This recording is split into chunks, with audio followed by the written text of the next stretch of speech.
Now lesson number 3। मैंने ये lesson 3 कल ही आपको चलाए हैं, टेस्टिंग टू डाइजेस्टिंग, तो उसके फिल इन द ब्लैंक्स हम आज समझेंगे। We should eat food slowly and chew it well. हमें खुराक को स्लोली मतलब धीरे धीरे खाना चाहिए और उसको चबाना चाहिए, तो आंसर आएगा chew. One should be given a blank solution when one has loose motion and vomiting.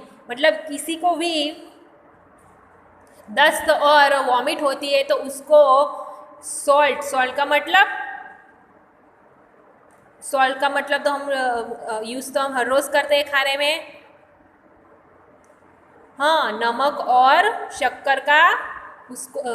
शक्कर उसको देनी चाहिए। Blank drip is given to a patient for instant energy. मतलब किसी को अशक्ति शरीर में आ जाती है तो उसको ग्लूकोज ऑन द स्पॉट देना चाहिए, तो उसके अंदर इंस्टेंट मतलब एकदम से एनर्जी आ जाएगी। Blank found that is digested in the stomach by an acidic juice। Sorry, doctor Beaumont आवे, हमने वो स्टोरी पढ़ी थी ना, तो आंसर क्या आएगा? Doctor Beaumont. The food that is needed for proper growth and development of a child is called proper food. मतलब जिसको भी पौष्टिक अच्छी सी तरह उसकी ग्रोथ मतलब वो अच्छी तरह वो बढ़े और उसका विकास होता है, तो उस बच्चे को प्रॉपर फूड कहा जाता है, मतलब योग्य आहार। अवर ब्लैंक चेंज विथ टाइम। हमारा टेस्ट मतलब हमारा कभी हमको मीठा खाने को मन करता है, कभी खट्टा खाने को मन करता है, कभी तीखा खाने को मन करता है, तो हमारा टेस्ट भी चेंज हमारे समय के साथ साथ बदलता है। Pizza and burger are example of blank food. तो पिज़्ज़ा और बर्गर कौन से प्रकार के फूड है? Junk. Pizza and burger are example of blank food. मतलब पिज़्ज़ा और बर्गर कौन से प्रकार के खुराक है?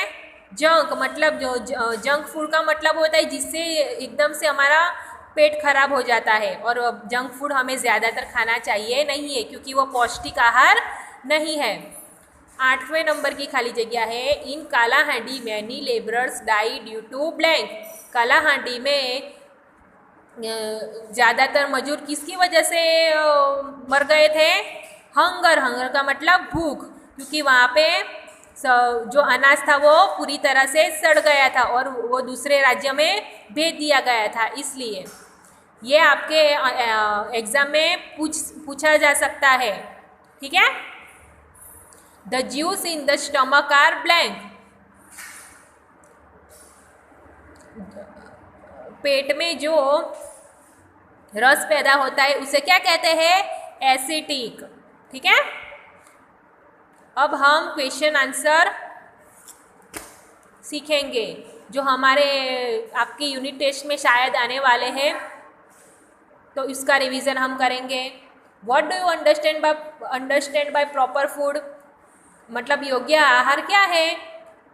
A good diet which includes good amount of nutrients food proteins which is needed for body. मतलब हमारे शरीर को प्रोटीन्स और न्यूट्रिएंट्स से भरा जो आहार मिलता है उसको प्रॉपर फूड कहते हैं। Why can you not taste food properly when you have a cold? जब आपको सर्द हो जाती है तब आपको टेस्ट का किस तरह पता नहीं चलता? तो one nose gets block where we can not sense the smell और टेस्ट। मतलब हमारा आंसर क्या आता है? हमारा नाक होता है वो पूरी तरह से ब्लॉक हो जाता है और हमें टेस्ट का भी पता नहीं चलता और स्मेल का भी पता नहीं चलता, इसलिए। 3rd नंबर का क्वेश्चन है, why do you think Rashmi could eat only 1 roti in whole day? तो रश्मि हमारे टेक्स्ट बुक में लेसन में रश्मि नाम का जो टॉपिक था वो उसके बारे में पूछा गया है। कि रश्मि पूरे दिन में एक ही रोटी क्यों खाती थी? तो since she was from a poor family she couldn't afford two day, मतलब वो गरीब घर में से आती थी और वो उसके पास उतने पैसे भी नहीं थे कि वो कुछ खरीद सके, इसलिए ये मैं आपको समझा देती हूँ, समझाती हूँ, फिर इसका पिक मैं आपको भेज दूँगी। ये क्वेश्चन आंसर रिवीजन आपको नोटबुक में राइट करने हैं और याद भी करने हैं, ठीक है, क्योंकि अब हमारी एग्जाम आने वाली है। Name the animals that you would be able to recognise by only their smell without seeing them, मतलब ऐसे कौन से प्राणी हैं जो स्मेल और बिना देखे ही उनको पता चल जाता है? तो कौन से एनिमल्स हैं? काउ, बफेलो, गॉट, कैमल और हॉर्स। ये ऐसे प्राणी हैं जिसको बिना देखे ही पता चल जाता है। और देखो यहाँ पे जो प्राणियाँ हैं उसके स्लीपिंग टाइम हमें आपको राइट करने हैं। काउ कितने टाइम तक सोती है, पाइथन कितने टाइम तक सोता है, जिराफ कितने टाइम तक सोता है, कैट कितने टाइम तक सोती है, ठीक है। अब आज के वीडियो में बस मैं इतना ही लेती हूँ, ये आपका रिवीजन पूरा हो गया है। आपको ये सब ऑब्जेक्टिव MCQ 1, 2 और 3 लेसन के और ये क्वेश्चन आंसर है आपको याद करने हैं। और जो ये मैंने क्वेश्चन आंसर 5 या 6 है ये आपको नोटबुक में कंपलसरी रिवीजन राइट करना है। तब तक के लिए गुड बाय।